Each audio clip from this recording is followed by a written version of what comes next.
and welcome back to Dirt News, the best and most reliable news source. I'm your host, Jimothy Walmart, and today I have some breaking news. Today we have a very special guest. Please welcome Johnny Burgerton. Now Johnny, I heard you were a U.S. military veteran. Yes, I am, Jimothy. Thank you for having me today. My pleasure. Now please, tell us your story. Yes. Well, it all started in the early 1800s, around 1803, when I signed up for a military. Almost immediately, I was shipped off to Louisiana to partake in the New Orleans flag ceremony.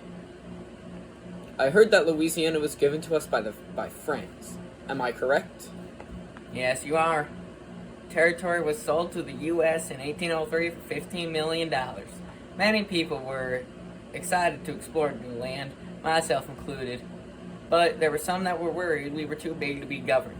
I see. Yep, mixed feelings all around. Some people didn't like the price tag and thought it was too much money. Fascinating. Please continue. Some even called it unconstitutional and said Jefferson was tearing apart the Constitution. However, the purchase went through and makes up a huge chunk of the U.S. What happened next? Well, I sat in Louisiana for a while before being sent to Florida to deal with Spain, Apparently many Americans wanted to take Florida, and many slave owners were losing slaves that escaped to Florida. On top of that, Indian raids were happening in Georgia. Oh dear, sounds like war. That's where it almost happened. President Monroe sent Jackson to deal with the raids. However, Jackson invaded Florida with a task force of 1,700. I was part of them, and we took Florida, and Congress wasn't thrilled.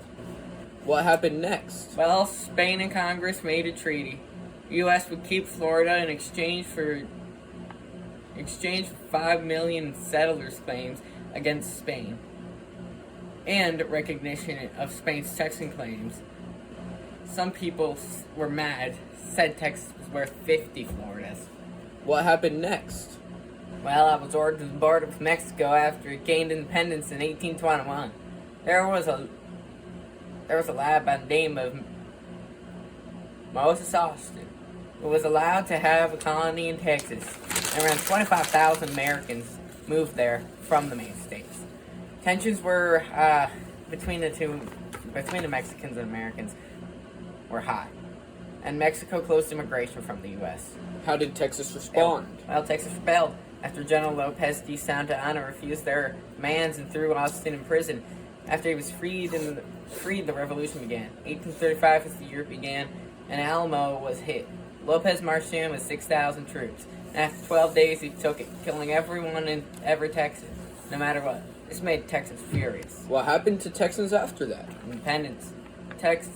Texas Army was led by General Houston. In a surprise attack on Lopez, he won, and soon after captured Lopez.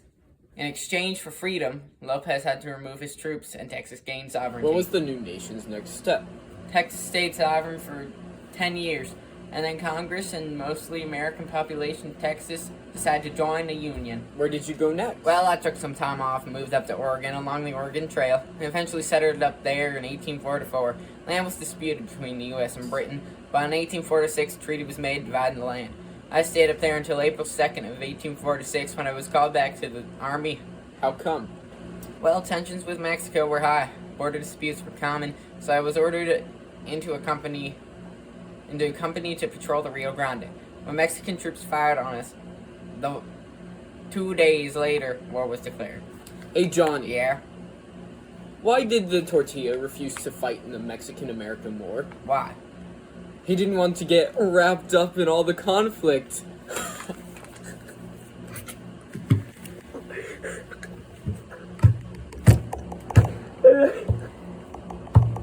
Anyway, fighting was fierce. I was under General Taylor, and in 1847, we met the infamous Lopez. Both our forces were torn to shreds, and Lopez retreated. Invasions were carried out in Mexico soon hereafter, and we reached Mexico City in September of 1847. After that, talks were made and treaties discussed in 1848. U.S. paid $50 million for New Mexican and Texas areas. The Senate was split over this treaty, but it evidently happened. Did relations ever improve? Kinda. The U.S. bought some more land from Mexico a few years later in 1855. So I guess that shows improved relations. Fascinating. Where are you now? Tied up here in Oregon at my homestead. Alright, well, thank you for coming on to Dirt News to Speak, Johnny. No problem. Thank you all for watching. Be sure to tune into tomorrow. We have an exciting story about how dirt is actually a good food source. Until next time.